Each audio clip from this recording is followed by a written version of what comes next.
Aí a gente vai para a lição de número 180. Façamos nossa luz. Última lição do nosso livro. Encerramos o nosso livro Caminho, Verdade e Vida. Última lição. E uma das lições também mais comprida é a primeira lição, que pega 2 folhas. Lição de número 180. E eu acho que é uma das lições lindíssimas que Jesus diz. Primeiro ele nos dá um desafio. Amem-se como eu vos amo. Então chamando nós. Para de ficar aí achando que vocês vão ficar sempre desse jeitinho. Cresça, vocês têm que se tornar igual a mim para conseguir ver o mundo como eu vejo, para conseguir amar como eu amo, para conseguir entender tudo como eu entendo. Para com isso. Então você tem um caminho. Agora ele vai fazer o segundo chamado dele. E eu acho impressionante o Cristo, que nunca nos viu como um pobre coitado. 180. Façamos nossa luz. Jesus disse em Evangelho de Mateus capítulo 5, versículo 16. Assim resplandeça a vossa luz diante dos homens. Ante a glória dos mundos evolvidos, das esferas sublimes que povoam o universo, o estreito campo em que nos agitamos na crosta planetária é limitado círculo de ação. Se o problema, no entanto, fosse apenas o de espaço, não teríamos a lamentar. A casa pequena e humilde, iluminada de sol e alegria, é paraíso de felicidade. A angústia de nosso plano procede da sombra. A escuridão invade os caminhos em todas as direções. Trevas que nascem da ignorância, da maldade, da insensatez, envolvendo povos, instituições e pessoas. Nevoeiros que assaltam consciências, raciocínio e sentimentos. Em meio da grande noite, é necessário acendamos a nossa luz. Sem isso, é impossível encontrar o caminho da libertação, sem a irradiação brilhante de nosso próprio ser. Não poderemos ser vistos com facilidade pelos mensageiros divinos que ajudam em nome do Altíssimo, e nem auxiliaremos efetivamente a quem quer que seja. É indispensável organizar o santuário interior e iluminá-lo, a fim de que as trevas não nos dominem. É possível marchar valendo-nos de luzes alheias. Todavia, sem claridade que nos seja própria, padeceremos constante ameaça de queda. Os proprietários das lâmpadas acesas podem afastar-se de nós, convocado pelos montes de elevação que ainda não merecemos. Parece que nós estamos falando de Valder. Vale-te, pois, dos luzeiros do caminho. Aplica o pavio da boa vontade ao óleo do serviço e da humildade, e acenda o teu archote para a jornada. Agradece ao que te ilumina por 1 hora, por alguns dias ou por muitos anos, mas não ouvides tua candeia, se não desejas resvalar nos precipícios da estrada longa. O problema fundamental da redenção, meu amigo, não se resume às palavras faladas ou escritas. É muito fácil pronunciar belos discursos e prestar excelentes informações, guardando embora a cegueira nos próprios olhos. Nossa necessidade básica é de luz própria, de esclarecimento íntimo, de autoeducação, de conversão substancial do eu ao reino de Deus. Podes falar maravilhosamente acerca da vida, argumentar com brilho sobre a fé, ensinar os valores da crença, comer o pão da consolação, exaltar a paz, reconhecer as flores do bem, aproveitar os frutos da generosidade alheia, conquistar a coroa efêmera do louvor fácil, amontoar títulos diversos que te exornem a personalidade em trânsito pelos vales do mundo. Tudo isso, em verdade, pode fazer o espírito que se demora infinitamente em certos ângulos da estrada. Todavia, avançar sem luz é impossível. Nossa, ele nos deu aqui um show, né, digamos assim, ele está dando uma dica, né, até um conselho aqui. para nós. Então façamos nossa luz. Jesus disse: assim resplandeça a vossa luz diante dos homens, ante a glória dos mundos evolvidos, das esferas sublimes que povoam o universo, o estreito campo em que nos agitamos na crosta planetária, limitado círculo de ação. Quando a gente olha a grandeza do universo, não digo nem limitada, é insignificante o que nós ocupamos no universo. Não é nem limitado, é insignificante. O espaço que nós ocupamos é insignificante. Se o problema, no entanto, fosse apenas o de espaço, nada teríamos a lamentar. Se o problema só fosse espaço, com o que nós temos aqui ocupando, com tudo isso que existe no universo, olha, fica tranquila que a gente não precisa nem se lamentar. Ainda diz mais para nós, ó. Mesmo que o nosso espaço, mesmo que o espaço que a gente utiliza de todo o universo, quando a gente percebe, todo esse espação grande não adianta nada para nós, porque nenhum planeta ainda tem a mesma gravidade, atmosfera, sol, temperatura, para a gente viver lá. Então eu posso olhar para o universo e dizer: nossa, como é grande isso tudo, mas o único lugar que eu consigo viver é aqui, nesse pequenininho mesmo. Então vamos agradecer a Deus, né? Que adianta chegar na Lua? Não tem nada para fazer lá. Marte, Júpiter, Saturno, Urano, Netuno, não tem nada. Até para morar lá é mais caro que morar aqui, porque aqui nós temos tudo, só não temos amor, não é isso? E aí, então ele está dizendo, mesmo a casa pequena e humilde, iluminada de sol e alegria, é paraíso de felicidade. Quer dizer, mesmo que você olhe tudo lá fora, a Terra é pequenininha, mas é o nosso paraíso. É tudo que a gente precisa. Às vezes a gente fica pensando, será que a gente precisa realmente habitar Marte, Terra? Será? Será que não seria certo nós cuidarmos melhor do nosso planeta? Será que nós realmente poderíamos dar uma vida mais longa ao planeta Terra se víssemos de maneira diferente? Será que nós precisamos destruir tão rápido a Terra para logo precisar, quase que numa emergência, morar em outro planeta? Se nós fôssemos comparado a uma bactéria que cuida do organismo, do ambiente que ela vive, nós éramos ditos como bactéria saudável. Mas nós parecemos aquelas bactérias que não cuidamos nem de onde vivemos. Então nós somos uma bactéria maldosa, porque para onde a gente vai, a gente destrói.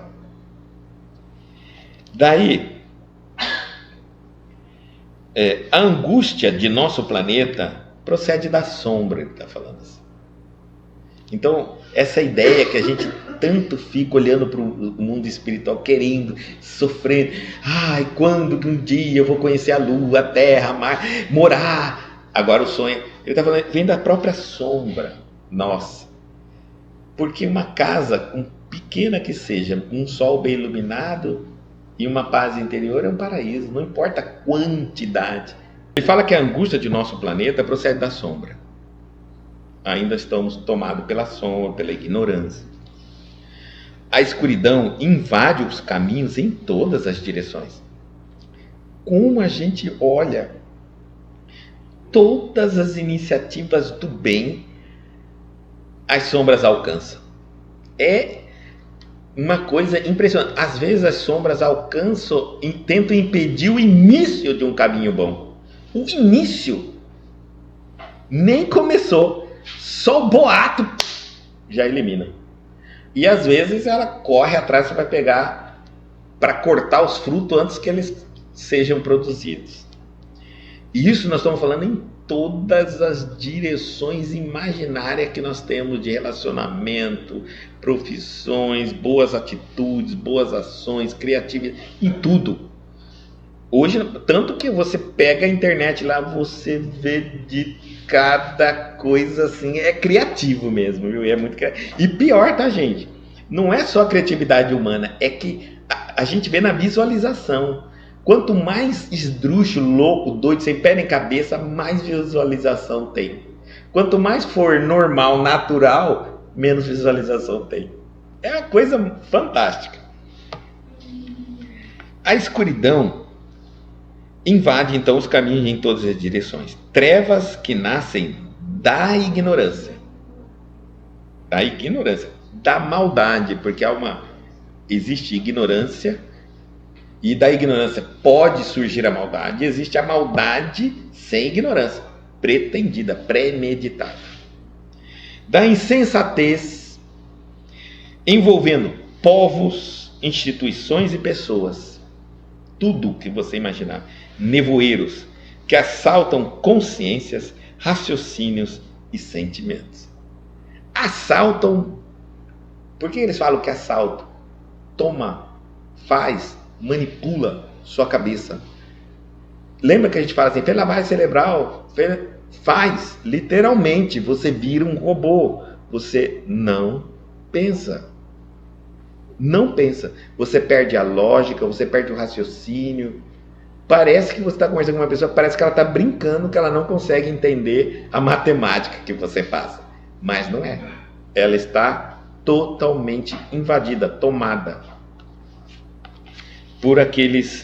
pela escuridão, pelo erro, pela falha, pelo engano, pela ilusão.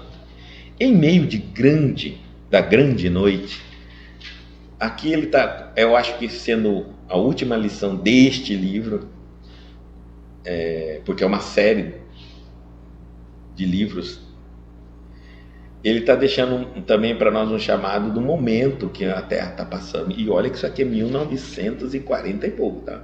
E olha que a gente vai ler isso aqui, ó. Em meio da grande noite. Onde nós estamos? Na grande noite.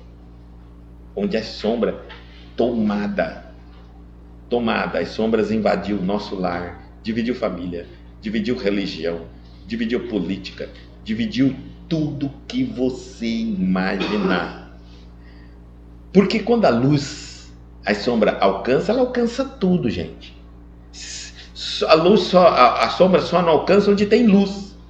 Porque a única coisa que expulsa a luz, a sombra, é a luz. Então vamos supor, eu apago essa sala aqui, ela está tomada de escuridão.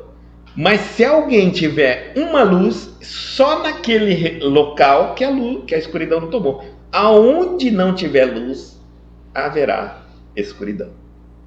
Então, é importante a gente entender isso. E aí ele diz assim, é necessário acendamos nossa luz, nosso entendimento, nossa razão, nossa lógica. Tá? Pode ser que seja a opinião da maioria, mas não é a minha. Pode ser que seja a opinião da maioria, mas é a minha. É o que eu raciocino, é o que eu reflito. E como eu vou saber, Guto, se estou caminhando? Nunca se feche para os argumentos.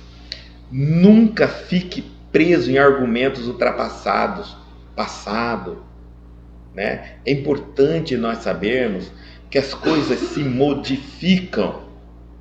Tá certo? Não adianta eu pensar que hoje é algo bom porque um dia, 10, 20, 30, 40 anos foi. 30, 40 anos era uma realidade. Hoje, como é? Vamos rever tudo novamente? Não se feche, nunca. Esteja sempre aberto, pronto para ouvir, para arguir ou para questionar, tá certo? Ou argumentar. Isso faz com que você não se prenda a um passado, a opiniões. Ventile sempre suas ideias, suas opiniões. Nunca fuja de ouvir as coisas absurdas, porque as coisas absurdas fazem com que você entenda como você está no lugar certo, no caminho certo. Não fuja das coisas absurdas. E não fuja das boas conversas. O que nos faz levar muito tempo para abrir os olhos, às vezes a gente pensa assim, nossa, fulano como eu, nós acreditávamos numa direção da vida, num sonho. E de repente eu não sei aonde o fulano caminhou e eu fiquei. Sabe por quê? Porque as pessoas, algumas, não param de discutir ideias novas, debater ideias novas, visões, outras se contentam com os pequenos pontos de vista e cristalizam aquilo. E fica como que defendendo monideias e não se abre. E o outro que se abriu já enxergou que já ultrapassou aquilo e já está em outro. Então, sentimentos. Aí ele diz assim: em meio da grande noite é necessário que acendamos a luz, a nossa luz interior. Sem isso, ele está dizendo, é impossível encontrar o caminho. Gente, é impossível você encontrar o caminho da libertação. Libertação de quê? Da tua ignorância. Se você não conseguir acender sua luz, quer dizer, se você não conseguir acessar as verdades dentro de você, se você não tem essas verdades, se você não estudou essas verdades, se você não alimentou a sua vida com verdades espirituais, então você não tem como acender a luz, não tem como se libertar da mentira, da ignorância, da cegueira, da escuridão. Não tem, porque é a única coisa que está recebendo. Eu sou vazio, eu não tenho nada. Alguém diz assim, cuidado, o demônio está vindo. Ah, eu saio correndo. Uai, todo mundo fala que existe demônio e que o demônio está vindo agora na minha rua. E você acha que eu vou esperar para ver? Não sou bobo não, vou correr mais rápido que quem está falando. E vou sair correndo a vida inteira e nunca vou parar para olhar para trás para ver se é verdade. Tá vendo o que é ignorante? Uma pessoa culta, o demônio está vindo, deixa vir. Deixa, a gente vai bater um papo aqui com ele. Primeiro, ele não existe. Segundo, se existir, alguém estiver passando por ele, é natural que todos nós somos meio megalomaníacos, sempre que a gente vai fazer alguma coisa, a gente quer ser o máximo. Então deixa ele vir, deixa ele conversar. Se ele me convencer, eu viro demônio também. Não estou aberto, não estou fechado a nada. Mas se não me convencer, talvez eu convenço ele e ele vira um homem bom. Acabou o medo. O medo vem da ignorância, das más interpretações, do pavor. Então, sem a irradiação brilhante de nosso próprio ser, de nós, sem essa luz que saia de nós, das verdades, dos conceitos, do entendimento nosso, não podemos ser vistos com facilidade pelos mensageiros divinos. Um planeta Terra tem muita gente nesse planeta. Estamos no momento da escuridão, da mentira, da ignorância, da ilusão, das loucuras, do ódio, da guerra, né? E no meio dessa ignorância tão grande, como os mensageiros vão nos localizar? Como serão localizadas as pessoas? Alguém vai falar, como que alguém vai me enxergar no meio de tanta ignorância? Imagina, no meio, todo mundo gritando, aquela escuridão, um show, apagou a luz, puf. Como que alguém vai acender se alguém não acende a luzinha do celular? Essa luz é a nossa que vai acender. Quando nós estivermos alimentando em nós a verdade, um conceito lógico, racional, claro, impulsionador do progresso próprio, de reforma íntima, nós emitiremos luz própria nossa. Essa luz será detectada pelos benfeitores no momento de maior escuridão no planeta. E vai ter esse momento, gente, não é uma escuridão, eu já estou falando assim, escuridão, tô falando, na Europa apagou a luz, né? Deu o apagão. Não, gente, não é escuridão de lâmpada, nem de nada, de internet, escuridão do ser. Sabe quando a gente vai escurecer? Sabe quando uma pessoa iluminada pode se escurecer? Quando ela se confundir na fé dela. Quando ela se revoltar com alguma coisa que ela não compreenda. Quando ela tiver medo do futuro. Quando ela tiver incerteza de que tudo aquilo que ela se alicerça para ter paz e equilíbrio não estiver correto. Pode ser que não esteja correto. Aí ela já perde a paz, o equilíbrio e tudo vai começar a desmoronar. E aí então vai acabar a luz íntima nossa. Esperança, paz, harmonia, tranquilidade, tudo isso são iluminações. E aí ele diz assim, ó, os mensageiros não podem encontrar-nos no momento onde não há certeza, não há fé.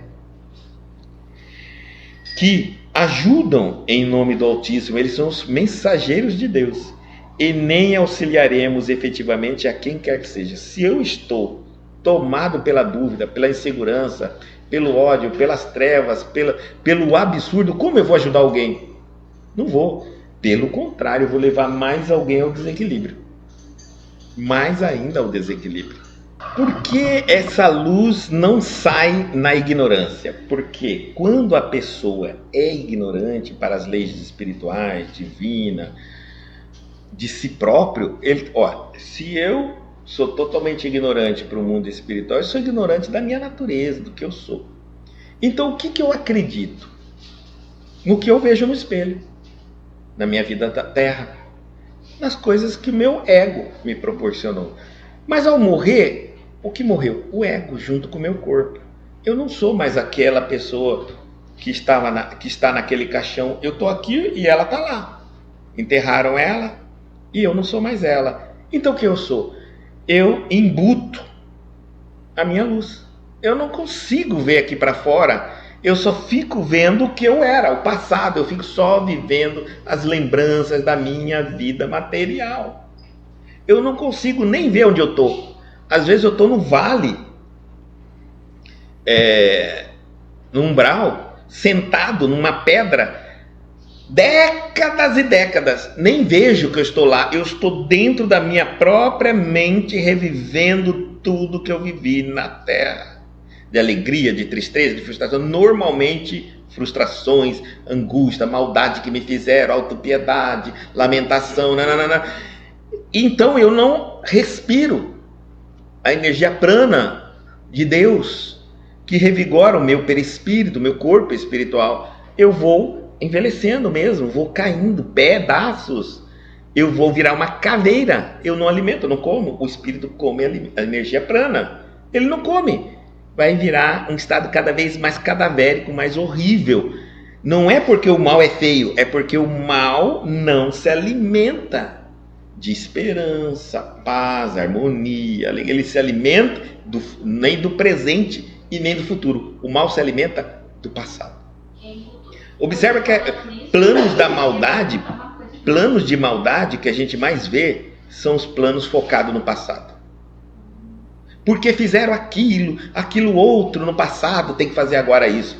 Isso é retrocesso. Os espíritos que desencarnam materialista é exatamente isso. Eles não se atualizam da morte. Eles vivem a vida física deles inteira, agindo. Ele continua trabalhando, ele continua não sei o que, ele continua fazendo, ele continua isso na cabeça dele, sentada num lamaçal no mundo espiritual. E fica ali e vai se deteriorando, não toma banho, não tem nem para tomar banho, vai deteriorando, vai acabando. E assim vai indo. Aí os benfeitores chegam, ele não tem luz. A gente fala assim, né? Aí que entra o que aonde está a luz dele?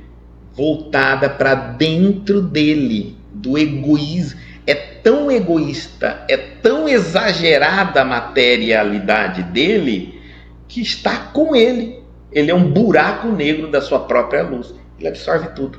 Não tem iluminação nenhuma. Você fala, Jesus, isso aqui é um espírito? Não tem luz nenhuma. Parece um pedaço de nada ali da natureza. Ele vai ficar assim, como um pedaço da natureza. Uma lama, uma coisa... São coisas... Outros revivem graves crimes que cometeram. Por exemplo, um jogador de baralho, jogo, em que ele tem que desenvolver muita habilidade com as mãos, olho para enxergar a carta do outro, ouvido para captar o que um está conversando com o outro. Às vezes você chega em locais em que esses espíritos, revivendo aquilo, eles são as mãos enormes, as orelhas gigantes, os olhos para fora da cara, assim, gigante os olhos, tá? E Parece que eles não tem baralho nenhum, mas eles estão se vendo. Né? São verdadeiros monstros, totalmente deformados, porque o perispírito vai moldar a mente dele. O que ele não conseguiu fazer no corpo físico, que ele tanto queria para ser um bom jogador, ele vai fazer no mundo espiritual. Porque ele continua jogando. O viciado continua viciado. O ambicioso continua ambicioso. O egoísta continua. Tudo continua. A diferença é que o ambiente relaciona com a mente daquele ocupante no mundo espiritual e cria a realidade dele. Aqui na Terra, não. Eu estou pensando o que quer que eu esteja pensando nessa sala, e essa sala não vai mudar de forma absolutamente nada. No mundo espiritual, muda de forma. A minha força mental cria uma energia que também atrai os que junto comigo são iguais. E imediatamente nós formamos um lugar onde se vive, que aí nós chamamos de Vale do Suicida, não sei o que, né? Mas não são assim um lugar. Você fica tão alucinado no mundo espiritual que você pode também viver dentro da tua casa sem saber que está morto. Pensar que está relacionando com as pessoas sem nunca prestar atenção que ninguém te viu e nem te respondeu nunca. E você pode ficar tempão ali, porque você não está interagindo com o presente e nem com o futuro. Você está interagindo com o passado. Então, quando você conversa com uma filha que não te vê, ela nem olha para você e não te responde quando você pergunta, você não está preocupado se ela está te respondendo. Você já está lembrando de quando você conversou com ela e ela te respondia e te olhava. Pronto, está pronto. Ela se levanta, vai, você não percebe. Você não... Pensa uma pessoa com Alzheimer. Você chegou e ela diz: quem é você? Ela te viu ontem. Por que ela não se lembra? Porque ela não te viu. Ela não te guardou. Quando aí você fala assim: eu sou aquela filha que falava aí. Ah, você citou lá no passado. Ah, eu sei. Ah, como você tá? Tô bem. Pronto, já desligou. Aí você sai, vai tomar água, volta. Quem é você? Não é assim? Porque já desligou da cena. Todo o mundo dela é o passado. As doenças mentais mostraram para nós que é possível você ver o ser humano, um espírito, num corpo, definhar no mesmo ambiente onde outros prosperam. Então ele está dizendo assim: é indispensável organizar o santuário interior e iluminá-lo. Você organiza as coisas, os seus conceitos, seus pensamentos, suas crenças, organiza aí dentro, tá? Coloca em ordem o santuário interior e ilumina. Ou seja, escolhe aquilo que é para você inapagável, aquilo que é estrutura da sua fé, e mantém acesa aquilo ali, gruda naquilo ali, porque vai ter muita coisa que vai tentar dividir a sua fé, o seu pensamento, seu sonho, seu futuro, sua esperança. Então, a fim de que as trevas não os dominem. É possível marchar valendo de luzes alheias. É possível, nós marchamos um tempão, Chico Xavier, Divaldo Franco, tem vários outros aí, em cada religião tem os seus, é possível.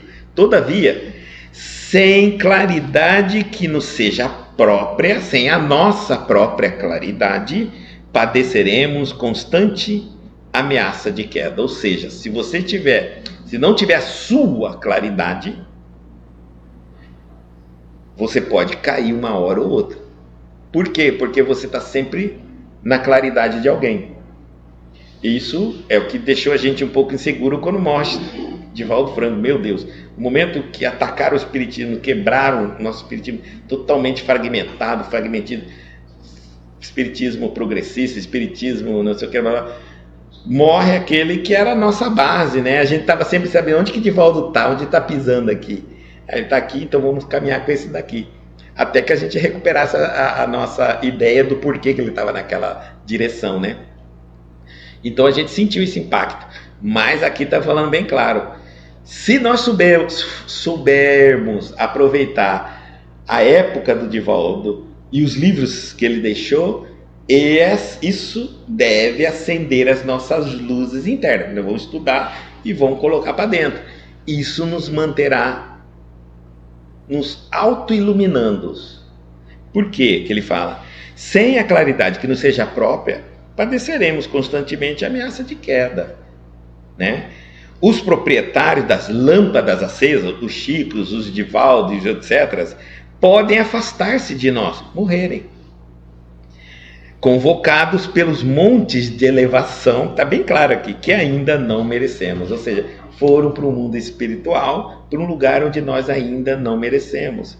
Porque nem sequer estudamos seus livros, nem sequer compreendemos seus ensinamentos. Vale-te, parece que é hoje essa mensagem, o Divaldo morre e a mensagem, isso aqui é 1940 e pouco, tá, gente? 48. Vale-te, pois, dos luzeiros do caminho. Aí ele vai falar, tem vários luzeiros, né? Aplica o pavio da boa vontade ao óleo do serviço e da humildade e acende o teu arcochote para a jornada, ó. Pega o seu lampiãozinho aí, né? Pega, se põe de boa vontade, coloca em serviço a humildade e boa vontade. Humildade para achar que precisa mesmo estudar, não sabe tudo. Boa vontade porque debruçar e estudar para aprender não é fácil. Agradece aos que te iluminam por uma hora, por alguns dias ou por muitos anos. Agradece às pessoas que um dia clarearam, ensinaram, iluminaram, seja quanto tempo da sua existência, isso não importa. Mas não ouvides tua candeia, ou seja, não esquece ela. Você tem uma candeia, tá? Se não desejas resvalar nos precipícios da estrada longa. Porque, legal, encontrei alguém que me ajuda, que me ilumina, que me explica, que me auxilia, mas ninguém é eterno, então essa pessoa pode morrer, tanto quanto os outros morreram. Essa pessoa pode um dia falhar, escorregar, cair, se enganar. Então ele está falando, não esquece a sua, porque às vezes eu fico caminhando dependente de uma que pode falhar, pode se enganar. Esqueci de me iluminar, quando faltar aquela, eu estou na escuridão de novo. Então ele fala, pega a sua candeia também, senão você pode, porque a estrada é longa. Ou seja, nada garante que essa candeia do vizinho, de outra pessoa, vai ficar contigo para sempre. Não tem isso. É um tempo. Então, aproveite esse tempo e põe óleo na tua candeia e acenda ela. Você vai precisar da tua. Tá? E lembrar que todos esses que nós seguimos tem uma luz à frente deles. Tem. E a gente tem que mirar nela, né? Muito bom, boa ideia. A Janete falou assim, quando a gente pensa em Divaldo, em Chico, a candeia dele era Jesus. Tem alguém lá, eles também seguem alguém. Então, vamos parar agora, quando eles se vão, para de segui-los e siga também Jesus. É importante, não é saber para onde os grandes homens foram, para que direção eles foram, para a direita ou para a esquerda. Nem caminhar pelos passos deles. O mais importante é saber por que eles foram para a direita e para a esquerda e passa a ser isso o seu ideal. Porque o que leva os grandes homens na direção que eles vão é o ideal deles. Entendendo os ideais deles passa a ser o meu. Então, quando eu tenho o ideal de um grande homem, eu vou me tornar um grande homem. Tá certo? E aí ele está dizendo assim, o problema fundamental da redenção, meu amigo, agora ele está falando uma coisa assim, bem descontraída, para deixar, pela primeira vez, alguém já viu Emmanuel chamar de amigo? Emmanuel é sério, duro. Então o problema fundamental de redenção, meu amigo, não se resume às palavras faladas ou escritas, tem muito livro e muito discurso. É muito fácil pronunciar belo discurso e prestar excelentes informações, guardando embora a cegueira nos próprios olhos.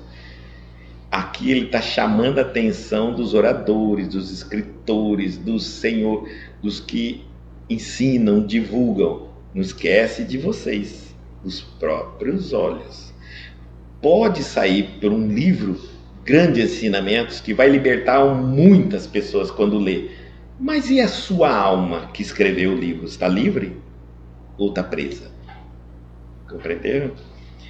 Nossa necessidade básica é de luz própria, reforma íntima, bem claro aqui, ó. Nossa necessidade básica, sem reforma íntima, não adianta.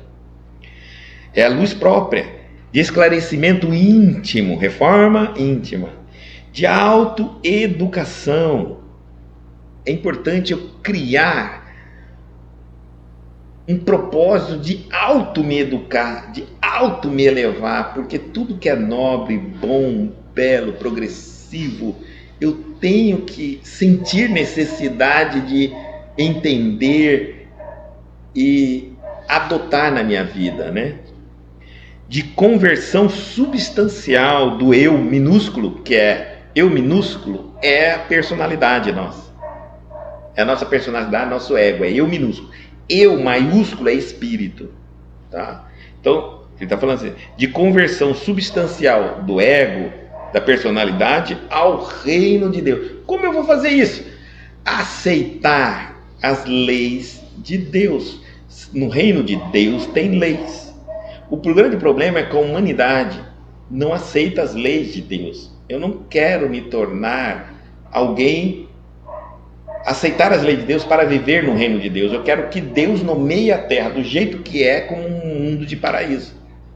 E isso é impossível, né? Eu não quero compreender isso. Então, podemos falar maravilhosamente acerca da vida, argumentar com brilho sobre a fé, ensinar os valores da crença, comer o pão da consolação, exaltar a paz, reconhecer as flores do bem, aproveitar os frutos da generosidade alheia, conquistar a coroa efêmera do louvor fácil, amontoar títulos diversos que te exornem a personalidade em trânsito pelos vales do mundo. Ou seja, enquanto estiver encarnado, você vai colecionar 500 títulos. Divaldo tinha uma sala da Mansão do Caminho só de títulos que ele tinha. O Divaldo tinha uma sala de 800 títulos, segundo a Evelyn. É um museu dele lá na Mansão do Caminho. Você entra lá, todos os títulos que ele recebeu. Então, os mais diversos, coisas que a gente nem sabe que existem, órgãos aí que a gente nem sabe que existe. Então, e mesmo com tudo isso, ele está falando assim, mesmo com tudo isso, em verdade, pode fazer o espírito que se demora indefinitivamente em certos ângulos da estrada. Ou seja, quanto mais tempo você viver nesse mundo físico, trabalhando, seja qual for o ângulo, seu ponto de vista, seu trabalho, e o tempo passa, é natural que você vai angariar tudo isso. O tempo passa, você vai ter falado mais, vai ter ensinado mais, vai ter dado mais bons exemplos, vai ter tudo que ele está falando aqui, ó. Você vai ter falado mais sobre a vida, argumentou sobre a fé brilhantemente, ensinou os valores da crença, comeu pão de consolação, exaltou a paz, reconheceu os valores do bem, aproveitou os frutos generosos da alheia, as doações, né, e tudo mais, a atenção, os aplausos, o carinho, conquistar a coroa efêmera do louvor fácil, tudo mais, tudo isso você vai poder ter. Mas ele está dizendo, todavia, avançar sem luz é impossível. Encerrou o discurso dele para nós.